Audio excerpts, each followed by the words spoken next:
Hello again from the fourth tier in Morgantown for the Charleston Daily Mail. We're just back from the fifth spring practice at WVU, one-third of the way through. West Virginia will practice again Sunday, have all of the following week off for spring break, then come back 3 more practices over the following 3 weeks before concluding with the Gold-Blue game on April 20th at 2 p.m.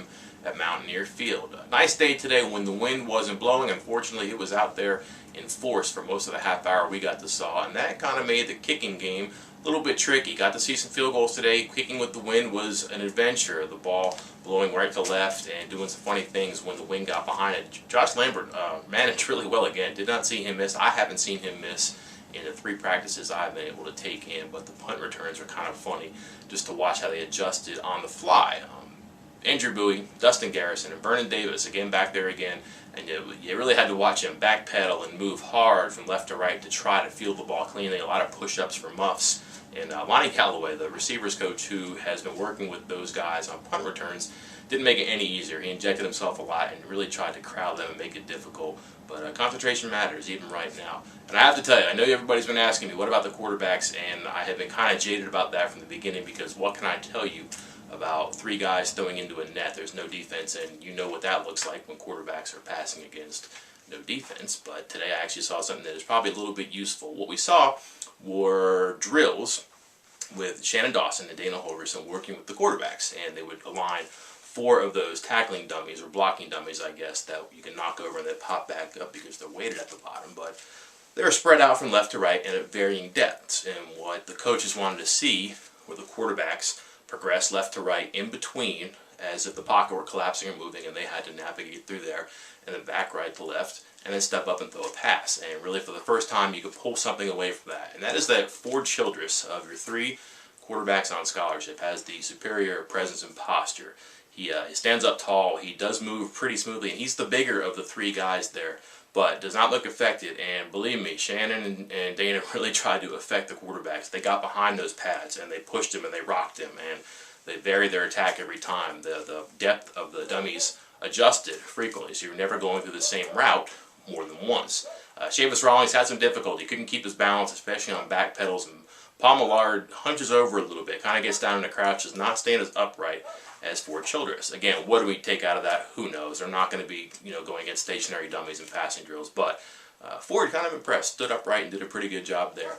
Something else that was coincidental, I think, because maybe I'm just writing about this for tomorrow's newspaper, but more offensive line stuff drew my eye today than had in the past. And kind of an interesting part, because really in football it's no different than in other sports. You want to be strong up the middle. If you think about it, basketball's defense, you have a point guard, you have your guards in the perimeter, and you have your shot blocker. In baseball, catcher, pitcher, shortstop, center fielder. It's like that in a lot of sports. You want to be strong up the middle. Difference here, offense, obviously, is what we're talking about for West Virginia, but their center and their 2 guards are gone. They need to replace them. And right now, Pat Egger looks like he could be your center. Right now it's spring. Stone Underwood is not here, but he is your A1 right now. And that's a big thing for Pat, because I think we were not sure how long or how much he would be able to practice. Was kind of Nick coming in, but really hasn't missed. The guards on the left and the right side, again, early, can't really say a whole lot, but Mark Lewinsky and Tony Mateo have been right guards in the times that we have seen. Your left guards, Adam Pankey and Marquise Lewis. Early, they'll shuffle, I'm sure. Truthfully, just about anybody on the line can play guard. You could put a Nick Kindler there, you could put a Pat Egger there. We've seen a bunch of tackles move inside in the past before too, but those 4 young men right now seem to have a hold early on. And granted, help will arrive, I'm sure, in the summer. We mentioned Stone Underwood. He could probably play inside too at different spots if Egger does a good job at center. If not, Egger can play guards as well as tackle. He could be a versatile piece of the offensive line. The highlight, though, was watching the offensive line go against defensive linemen and linebackers in the middle of the field, and it was just left side, right side offensive line stuff, a lot of just guard and center, and snap to the quarterback hands it off, and they went up the middle. It was power runs. That's interesting to me because Ron Crook is your new offensive line coach. He comes from Stanford. You really have, I don't want to say square peg round hole, but you're meshing 2 really different philosophies as far as Stanford and West Virginia into the running game. Ron Crook will tell you that it can work. There are things that Stanford does that can transfer to West Virginia. His example was a 2 tight end, 1 running back set you might see at Stanford. Is not dramatically different than the diamond formation Dana Holgorsen uses, where in theory, the two tight ends will just drop back, stand next to the quarterback, and the single back is the running back behind the quarterback. But we got to see power inside stuff today. It wasn't any type of a play that you'll actually see, but Dana insisted that the running backs go up the middle, do not cut it out, and you got to see some of those battles up front between the guard and the center and the defensive lineman and the linebacker. The star, however, was not a particular player. It was Keith Patterson, the defensive coordinator, who I had not seen assert himself vocally as much as he did today in the limited practices I saw this year or last year.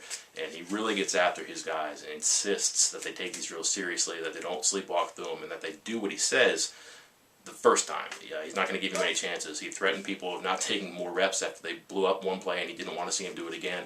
And his one-liners are the best right now. Wendell Smallwood broke through, got to the defense, scampered away, and Patterson jokingly went over to Smallwood as Smallwood was jogging back to the line of scrimmage and said, "You're down, we pulled your flag." Translation being that he was not too happy with the way his defenders tackled. They touched him, they grabbed his flag, they didn't wrap and tackle him. Later on, another linebacker simply caught the running back. The running back got through the hole, got to the line of scrimmage, won the battle basically. And the linebacker just caught him. And Patterson stopped the drill and said, "As the baseball coach here, we need a catcher's mitt." Again, not happy, he's demanding, he's kind of funny if you can take that. Who knows how funny his linebackers think they are in the meeting rooms, but today it was worth the grin.